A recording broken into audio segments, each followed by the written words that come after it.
तो देखिए बेटा, आज का टॉपिक इलेक्ट्रिक फ्लक्स। फ्लक्स क्या होता है? वैसे पहले हम लोग ध्यान देंगे फ्लक्स। ये आपको बहुत बार सुनने में आएगा, इलेक्ट्रिक फ्लक्स, मैग्नेटिक फ्लक्स, है ना।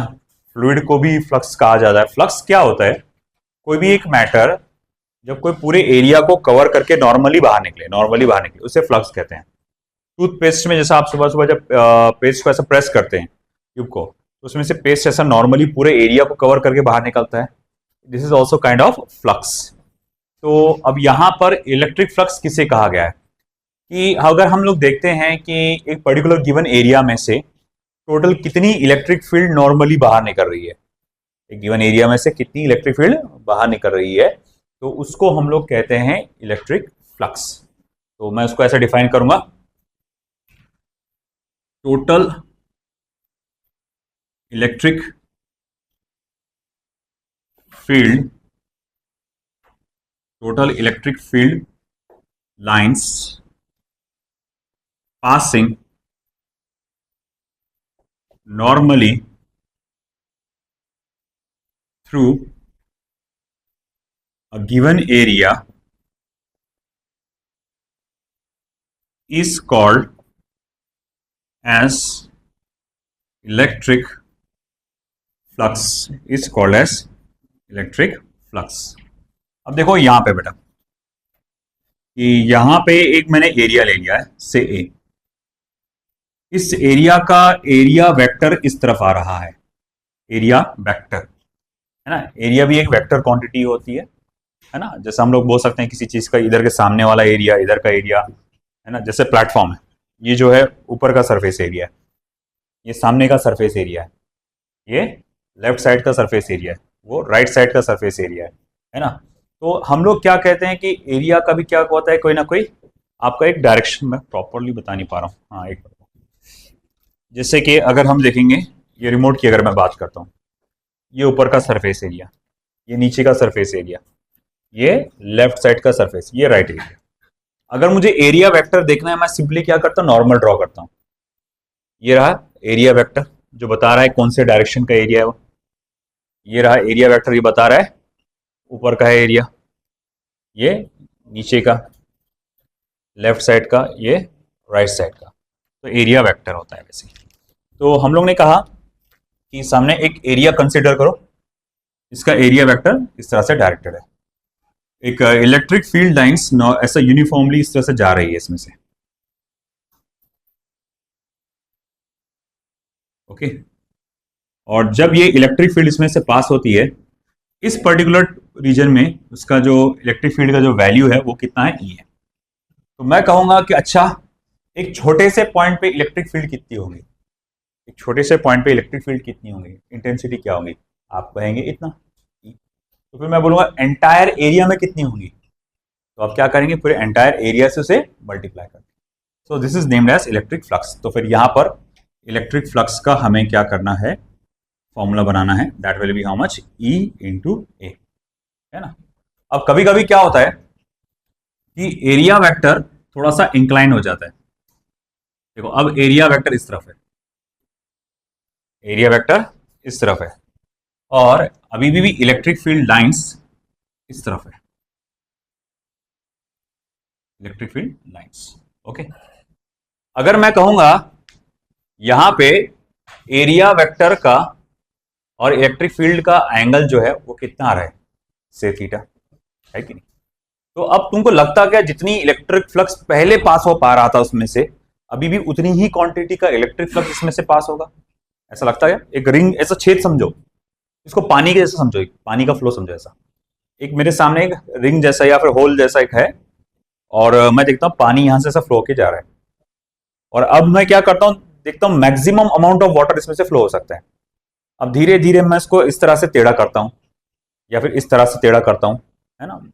चलो इसी तरह लेता हूं अभी का। तो मैं जब इस तरह से टेढ़ा करूंगा तो क्या होगा, पानी की जो क्वांटिटी उधर से पास होने वाली वो कम कम होती जाएगी। और जब सिचुएशन ऐसा हो जाएगा, मतलब क्या नजर आ रहा है, एरिया वेक्टर ऊपर की तरफ, इलेक्ट्रिक फील्ड इस तरफ। जब सिचुएशन ऐसा हो जाएगा तो पूरा पानी का फ्लो ब्लॉक हो जाएगा। तो जो सादी वाली टोटी होती ना, उसको सिर्फ ऐसा परपेंडिकुलर घुमाते ऐसा, उसका मैकेनिज्म वही रहता। जब आप उसको ऐसा ओपन करते हैं तो एक छेद रहता है जो उसके लाइन में खुला रहता है। जब आप हल्का सा आप उसको टेढ़ा करते हैं तो वो छेद जो है धीरे धीरे ऐसा बंद होते रहता है। तो वो जो एरिया है छेद का वो कम कम ये इधर शिफ्ट होता है इधर साइड में, क्योंकि अब इधर शिफ्ट हो रहा है तो पानी का फ्लो फिर क्या होता है, कम होता है। जब आप पूरा परपेंडिकुलर कर देते हैं इसको, नॉब को पूरा ऐसा हॉरिजॉन्टल कर देते हैं, तो पूरा का पूरा पानी क्या हो जाता है, ब्लॉक हो जाता है।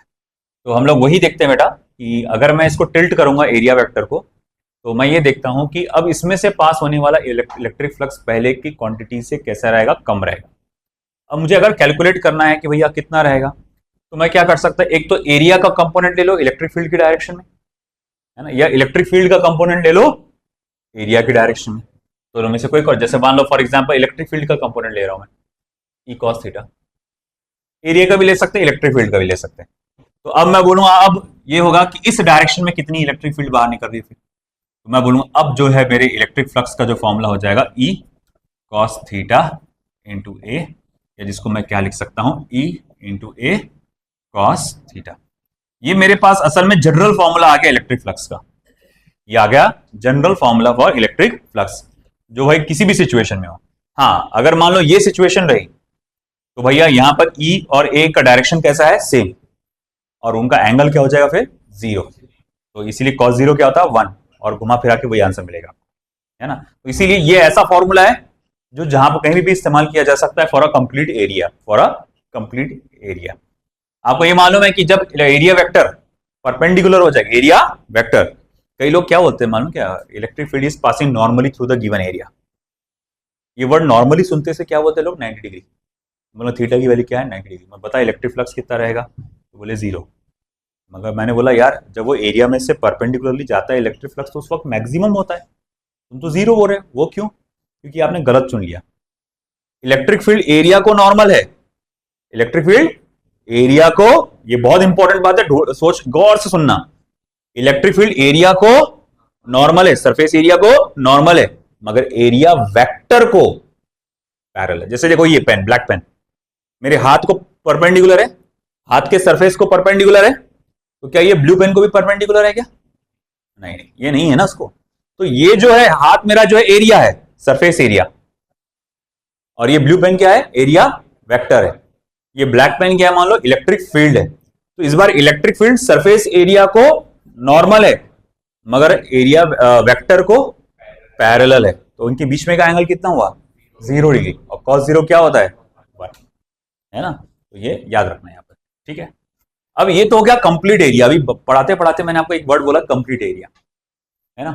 कभी कभी सिचुएशन क्या होती है, आपका पूरा एरिया का एक छोटा सा हिस्सा हमको दिया जाता है बस।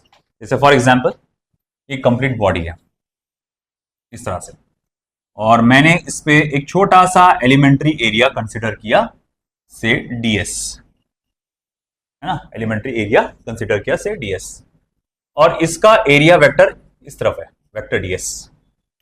अब इलेक्ट्रिक फील्ड जो पास हो रही है बेटा, यहां से ऐसी पास हो रही है, vector E। As you can see theta is the angle between E and ds। E और ds के बीच में का एंगल क्या है, थीटा। तो मैं कहूंगा इस छोटे से एरिया में से कितना फ्लक्स पास होगा, इस छोटे से एरिया में से जो फ्लक्स पास होगा it will be E into ds cos theta, E into ds cos theta. अब एक छोटे से एरिया में से फ्लक्स कितना पास हो रहा है, E इंटू ds, इसका एरिया कितना है ds, एंगल कितना है एरिया वेक्टर और इलेक्ट्रिक फील्ड के बीच में का थीटा, तो इसीलिए E into ds cos theta.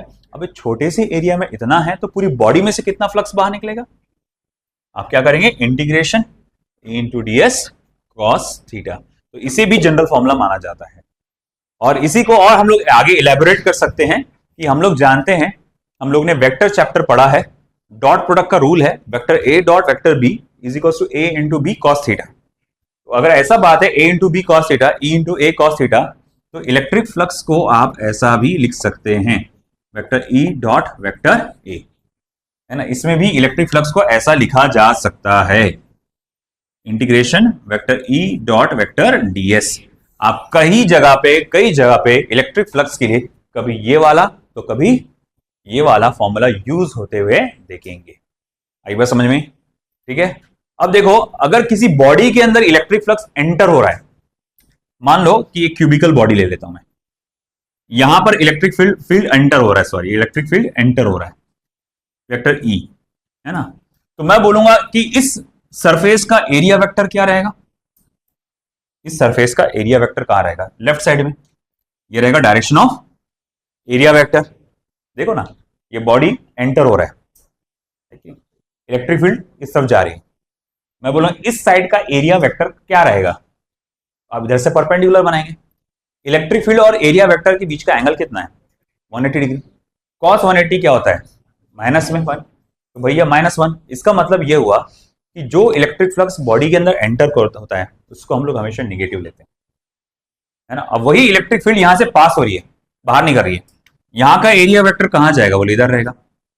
दोनों का डायरेक्शन कैसा रहेगा, सेम, है ना, दोनों का डायरेक्शन कैसा है, सेम। तो मैं बोलूंगा अच्छा ठीक है, अब बताओ यहां पर कि यहां जो है बाहर नहीं कर रहा, जो इलेक्ट्रिक फ्लक्स है वो नेगेटिव है या पॉजिटिव है, तो आप क्या बोलेंगे, वो पॉजिटिव है, क्योंकि डायरेक्शन दोनों का सेम है, cos 0 1 हो जाता है। तो ये याद रखना, electric flux entering the surface is taken as negative, whereas electric flux, है ना, emerging out of the surface are taken as positive.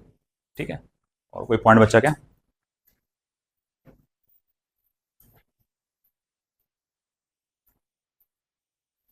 Electric flux एक स्केलर क्वांटिटी, और फिर यही है कि अगर मान लो एरिया नॉर्थ परपेंडिकुलर रहा इलेक्ट्रिक फील्ड को तो मैक्सिमम फ्लक्स पास होगा, और अगर पैरेलल रहा तो मिनिमम फ्लक्स। चलो रीड कर लो आप अच्छे से, ये सेम कॉन्सेप्ट मैग्नेटिक फ्लक्स में भी आता है। एक मिनट के लिए सब लोग ध्यान देंगे, इलेक्ट्रिक फ्लक्स का डायमेंशन कैसे कैलकुलेट करेंगे। वैसे तो इलेक्ट्रिक फ्लक्स का जो फॉर्मूला, बेसिक फॉर्मूला आ रहा है, ई इंटू ए करके आ रहा है, तो अगर मैं इसका एसआई यूनिट लिखूंगा तो वो क्या आएगा, एसआई यूनिट क्या आएगा, तो एसआई यूनिट आएगा इलेक्ट्रिक फील्ड का क्या रहता, न्यूटन पर कूलम, एरिया का मीटर स्क्वायर, तो Newton metre square per coulomb. On this basis मैं इसका डायमेंशन बना सकता हूं। न्यूटन का क्या होता है, m1 T-2, मीटर स्क्वायर का क्या होगा बेटा, L2, कूलम का क्या होगा, T1 A1। तो देखो ये हो जाएगा क्या, m1 L3 T-3 A-1, है ना, ये आपके इलेक्ट्रिक फ्लक्स का क्या हो जाएगा, डायमेंशन बन गया, है ना। कॉस थीटा का तो कोई डायमेंशन होता नहीं, वो यूनिटलेस क्वांटिटी भी होती है ना, unitless and dimensionless quantity, trigonometric functions. तो हमारे पास जो क्वेश्चन है इस तरह से, what is the net flux of a uniform electric field E equals to 3 × 10⁻³ newton per coulomb through a cube of side 20 centimetre oriented that such that its faces are parallel to the coordinate plane। जो cube है उसके face जो है parallel है coordinate plane को। तो जैसे कि अगर मैं बोलूंगा कि x axis, y axis, z axis, है ना, जो क्यूब होगा इसके जो फेसेस है, जैसे ये वाला फेस है ये वाई जेड प्लेन को पैरेलल है, ये वाला फेस है जो एक्स वाई प्लेन को पैरेलल है, ये वाला जो फेस है वो एक्स जेड प्लेन को पैरेलल है, ऐसा टेढ़ा मेढ़ा रखा हुआ नहीं है। तो इन सच सिचुएशन क्या रहेगा, मतलब अगर मैं 2 डायमेंशनल डायग्राम बनाऊं, 2 डायमेंशनल डायग्राम, तो वो ऐसा है 2 डायमेंशनल डायग्राम। अब इसमें सीन ऐसा है कि इसमें इलेक्ट्रिक फील्ड तो यूनिफॉर्म है यहां से पास होने वाली, और वो कितनी है, 3 × 10⁻³ newton per coulomb, electric field वो यूनिफॉर्म है ना। और क्यूब का जो साइड है वो 20 सेंटीमीटर। तो अगर मैं बोलूंगा ठीक है, वो इलेक्ट्रिक फ्लक्स जो उसके अंदर एंटर हो रहा है, इलेक्ट्रिक फ्लक्स जो क्यूब में एंटर हो रहा है उसका फॉर्मूला क्या आएगा, वो आएगा E × A cos of theta का फॉर्मूला लगाएंगे आप, है ना। अब देखो यहां पर एरिया वेक्टर किधर रहेगा, है ना, लेफ्ट साइड में, इलेक्ट्रिक फील्ड का डायरेक्शन तो राइट साइड में है, तो फिर फॉर्मूला क्या होना चाहिए, E कितना है, 3 × 10⁻³। एरिया कितना आ रहा है बेटा, 400 सेंटीमीटर स्क्वायर। सामने का एरिया कितना रहेगा, 20 की लंबाई, 20 की ऊंचाई, 20 की चौड़ाई, तो 20 × 20 400 सेंटीमीटर स्क्वायर, 400 × 10⁻⁻⁴ मीटर स्क्वायर, 4 × 10⁻⁻²। तो 4 × 10⁻², कॉस ऑफ 180 जो कि क्या हो जाएगा, कॉस ऑफ 180, अभी का लिख देते हैं। 3 4 जार 12, 120 माइनस 120 है ना, Newton metre square per coulomb, Newton metre square per coulomb. Okay, अब इसी तरह से ये इन का है ना। अब ये आउट के लिए ये वाला एरिया वेक्टर लेना पड़ेगा। ओके, तो इलेक्ट्रिक फ्लक्स आउट के लिए ई ए कॉस 0 हो जाएगा, जो कि क्या हो जाएगा, 120 न्यूटन मीटर पर plus 120 Newton metre square per coulomb, plus 120 हो जाएगा। तो मैं बोलूंगा फिर नेट फ्लक्स क्या होगा बेटा, इन दोनों का क्या करो, एडिशन कर डालो। तो -120 प्लस 120 इज इक्वल्स टू क्या हो जाएगा फिर 0, है ना। तो इस तरह से पूरे क्यूब पर से अगर कहा जाए तो 0, हाँ, through one of the faces अगर एंटर होने के लिए -120, बाहर निकलते वक्त +120 कह सकते हैं हम लोग, है ना। अब वो एंटायर क्यूब बोला है तो उसको मुझको 0 ही लेना पड़ेगा फिलहाल।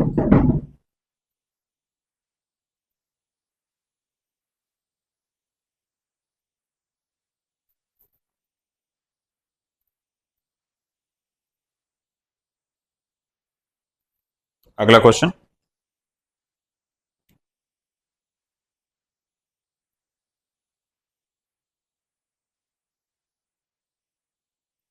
The electric field in a region is given by vector E equals to A I cap plus B J cap। इधर ही लेता हूं उसको, जगह फालतू का वेस्ट कर।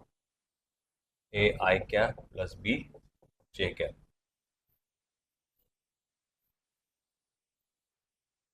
Here A and B are constants. First up, find the net flux passing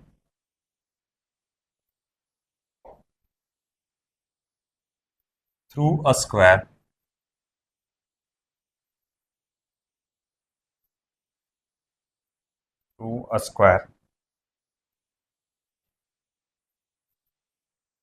area of side small l parallel to yz plane, बहुत आसान क्वेश्चन है, बहुत आसान।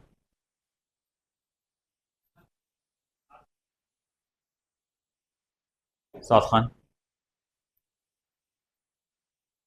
चलिए, इलेक्ट्रिक फील्ड क्या है, A I cap plus B G. Amjad, Amjad, electric field क्या है, A I cap plus B J cap.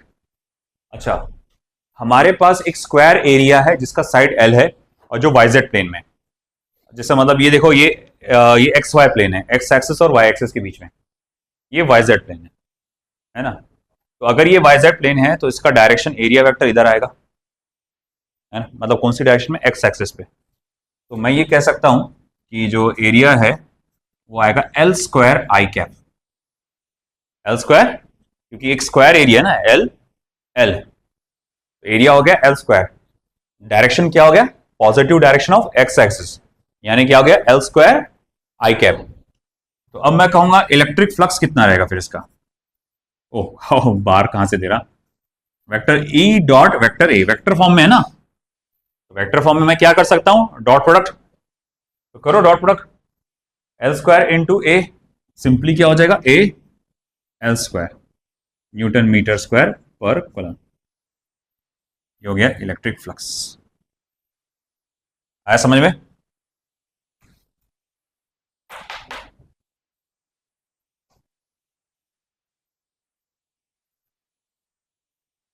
तो हमारे सामने एक एग्जांपल है, एक रेक्टेंगुलर सरफेस है जिसका साइड है 10 सेंटीमीटर और 15 सेंटीमीटर। तो इससे मैं एरिया का पता लगा सकता हूँ सबसे पहले।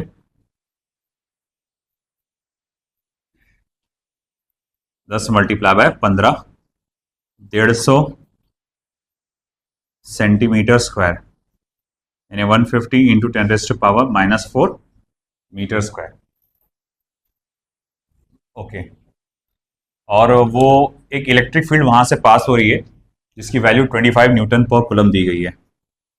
25 न्यूटन पर कूलम की इलेक्ट्रिक फील्ड दी गई है, such that the normal to the surface makes an angle of 60 degree with the direction of electric field। मतलब अगर सपोज करो ये मैं एरिया बनाता हूँ, सरफेस एरिया वेक्टर, ये डायरेक्शन ऑफ इलेक्ट्रिक फील्ड, तो normal to the surface makes an angle. Normal कौन रहता है एरिया को? एरिया वेक्टर, तो वो 60 डिग्री का एंगल बना रहा है। Find the electric flux. तो भाई सिंपल सी बात है, E into A cos theta वाला कॉन्सेप्ट लगाएंगे अपन। E कितना बेटा? 150 10⁻⁻⁴, एरिया, सॉरी एरिया था वो। E कितना है? 25 cos 60 1/2। ओके, 150 मतलब क्या हो जाएगा? 75 मल्टीप्लाई बाय 25, या कितना हो रहा हो? 1875, 1875 10⁻⁻⁴, मतलब वो 0.1875 Newton metre square per coulomb, Newton metre square per coulomb. सही है। इसका क्या है फिर? देखो सिमिलर पैटर्न में यही है,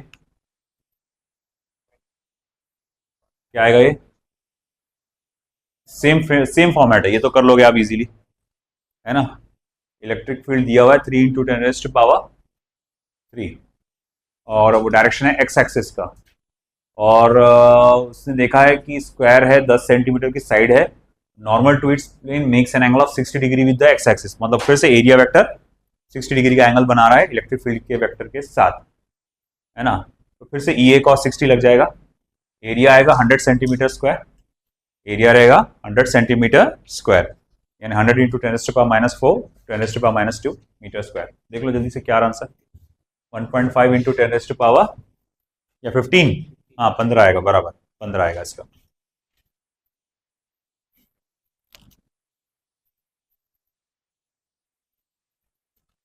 दो एक जैसे कैसे आ गए मेरे पास? E into A cos of theta, E कितना है? 3 इंटू 10⁻3, एरिया कितना आ रहा था? 10⁻², एरिया 100 सेंटीमीटर स्क्वायर ना, तो 100 इंटू 10⁻⁴ मीटर स्क्वायर, 10⁻², 1/2, ये हो जाएगा 30 30 15। बहुत आसान क्वेश्चन था ये।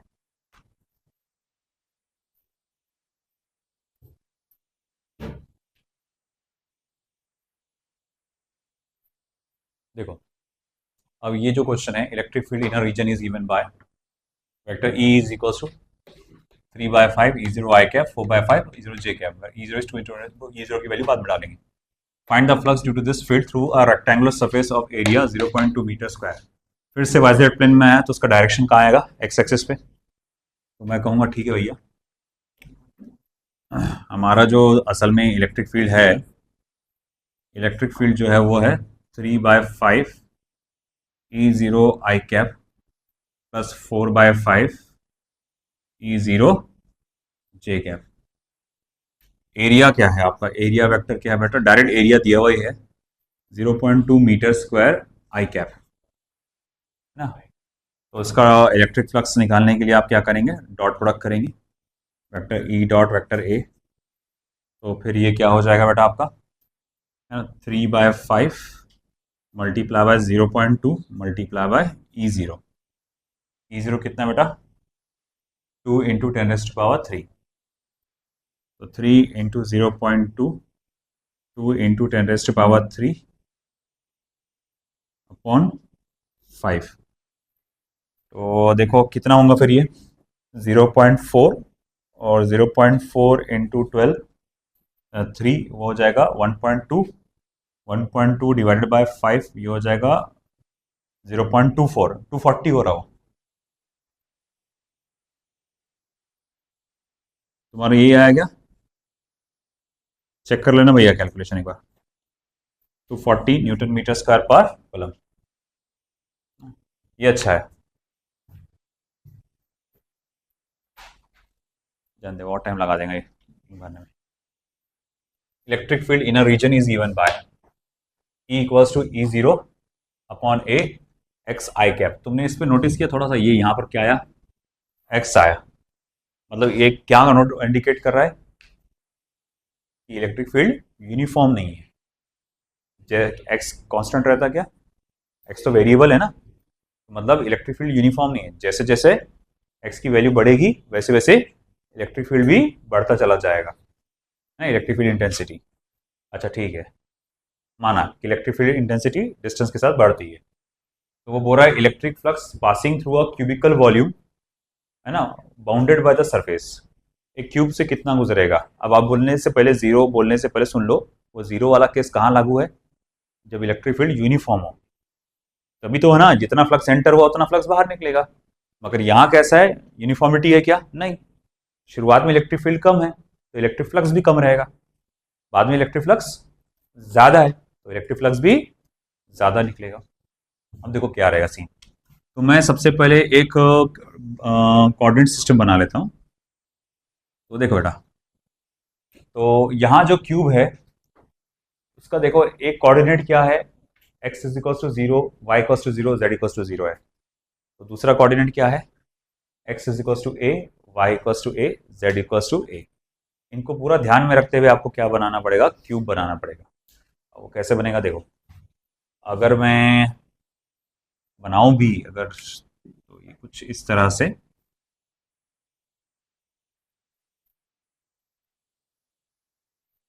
ऐसा आएगा, है ना। देखो ये a, ये भी a और ये भी a, है ना, और ये तो 0,0,0 इस तरह से आ जाएगा ये। तो ये क्यूब इस तरह से रखा हुआ है। कुछ कुछ क्यूब जो है वो ओरिजिन के साथ नहीं रखे रहते, वो थोड़ा आगे रखे रहते हैं। आगे वाला एग्जाम्पल वैसे ही कुछ है। और इलेक्ट्रिक फील्ड इस तरह से एंटर हो रही है ना, इलेक्ट्रिक फील्ड इस तरह से जा रही है। Remember, electric field is not uniform, है ना। तो मुझे क्या करना पड़ेगा? अंदर एंटर होती हुई इलेक्ट्रिक फील्ड को अलग से कैलकुलेट करूंगा मैं, और एग्जिट होती हुई इलेक्ट्रिक फील्ड को अलग से कैलकुलेट करूंगा, और दोनों को एड ऑन करूंगा। चलो देखते हैं कैसे। सॉरी, इलेक्ट्रिक फ्लक्स को बोलना चाहिए था मुझे, इलेक्ट्रिक फील्ड बोल दिया मैंने। तो अगर मैं फाई इन करूं, जो इलेक्ट्रिक फ्लक्स अंदर एंटर हो रहा है वो क्या होगा? तो मैं बोलूंगा E in area into cos of 180 degree, है ना। अच्छा एक बात बताओ, जब वो एंटर हो रहा होगा सरफेस पे, तो वो सरफेस तो कहाँ रखा गया है? एग्जैक्टली ओरिजिन पे रखा हुआ है। पहला सरफेस जो है, ये जो डब्बा है, डब्बे का ये सरफेस, ये तो ओरिजिन पे रखा हुआ है। तो यहाँ पर x की वैल्यू, y की वैल्यू, जीरो, सबकी वैल्यू क्या हो जाएंगी? जीरो, है ना। ओरिजिन पे ना, जैसे मान लो कि डब्बा यहाँ रखा हुआ, ये आपका कोऑर्डिनेट सिस्टम है ना, ये यहाँ से, और एग्जैक्ट यहीं पे वो बॉक्स रखा हुआ है ऐसा। इलेक्ट्रिक फील्ड इधर से आ रही है कि नहीं। अब अगर मैं इलेक्ट्रिक फील्ड यहाँ से आ रही है तो मैं बोलूँगा यहाँ पर x की वैल्यू क्या है? जीरो है। अगर x की वैल्यू जीरो है तो जब इलेक्ट्रिक फील्ड यहाँ से एंटर कर रही होगी तो उसकी वैल्यू क्या होगी? जीरो, क्योंकि E किस पे डिपेंड करता? x पे। यहाँ x कितना है? आपको ओरिजिन पे है ना खड़े हुए, x कितना है यहाँ पे? जीरो। तो इलेक्ट्रिक फ्लक्स भी क्या हो जाएगा? जीरो। तो मैं यहाँ लिख सकता हूँ E इन जो है वो तो जीरो होने की वजह से पूरा इलेक्ट्रिक फ्लक्स क्या हो गया? जीरो हो गया। अब फ्लक्स आउटसाइड कितना है देखो। अब क्या हुआ कि मैं थोड़ा सा डिस्टेंस आगे ट्रैवल कर गया, डब्बा यहाँ खत्म हुआ, और यहाँ से यहाँ तक का डिस्टेंस कितना है? a, है ना। तो अब यहाँ से जब बाहर निकल रहा है तो इलेक्ट्रिक फ्लक्स क्या आएगा? E out into A cos of zero. तो E आउट का फॉर्मूला क्या है? E0 upon a multiply by x। तो जब ये सरफेस से बाहर निकल रहा हूँ तो x कितना हो चुका होगा? a। तो x की वैल्यू है a, तो इंटू एरिया, एरिया जो कि कितना आएगा? a square into 1। तो सिंपली ये हमारा क्या हो जाएगा? E0 a square newton metre square per coulomb, है ना, सिंपल।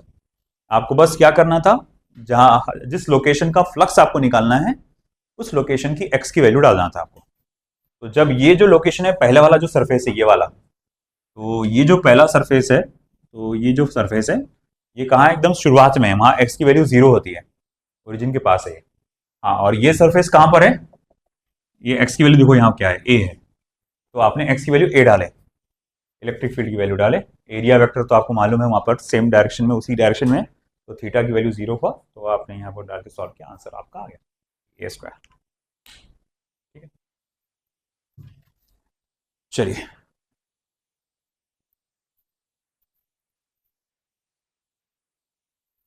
बढ़ते हैं अगले क्वेश्चन की तरफ।